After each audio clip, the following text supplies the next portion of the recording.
betting license on 14 February for failing to comply with regulatory requirements. Among its problems, failure to implement a QR code parking system and failing to downsize its fleet. A 22-year-old man has been charged with the murder of an online retail company director. Malaysian Yi Jingman, who was also injured in the incident, was charged in hospital today. It took place at the International Furniture Centre along Sungai Kadut Loop on Monday. Police arrived to find 29-year-old Lin Xinjie motionless in the building. Lin is the director of a company named CINQ Singapore, which is housed there. If convicted of murder, Yi faces the death penalty.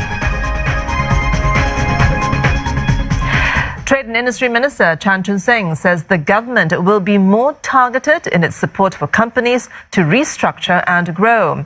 That's opposed to just offering pre-identified solutions that may not ultimately be useful. In an interview with Channel News Asia, he said it's part of the efforts to help businesses scale up for the future economy. In the past, many of the agencies will help the enterprises according to their respective area of interest. For example, some people will say that why don't you improve your training, and they will subsidize the training.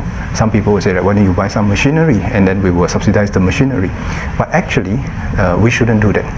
The companies are in the best position to know what they need, and going forward they will have a much more integrated suite of support from the government, which is that if you are a company, you come to Enterprise Singapore, you tell Enterprise Singapore what's your business transformation plan, and we don't stovepipe you according to training, buying machineries or market expansion.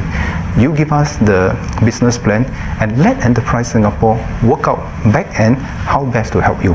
Is it through manpower development grants? Is it to market development grant? Or is it to buying of new machineries? That you let the government do it at the back end. But we want an integrated business plan from the enterprises that are seeking help that is not stovepipe according to the way we define it by the ministries. The services sector has sounded concerns that the cost of using technology to overcome manpower issues. So what else can the government and the ministry to help such firms on this front? We think that in order for us to move on to a much more sustainable trajectory, then we better start now to make sure that we reduce our reliance on foreign workforce, especially those that are not of the higher skills, and see whether we can replace them with technologies, see whether we can reduce their demand by upgrading the job scope for fellow Singaporeans. If we can do all this, then we can substantially reduce the demand for foreign workforce. We will still have our fair share of foreign workforce, but hopefully they are on the higher end, bringing new skills, creating new opportunities for Singaporeans. So this is the longer term measures that we need to put in place. Several economic measures have been announced to ensure that Singapore's economy remains resilient going forward. Minister, what are some of the long-term challenges for Singapore then?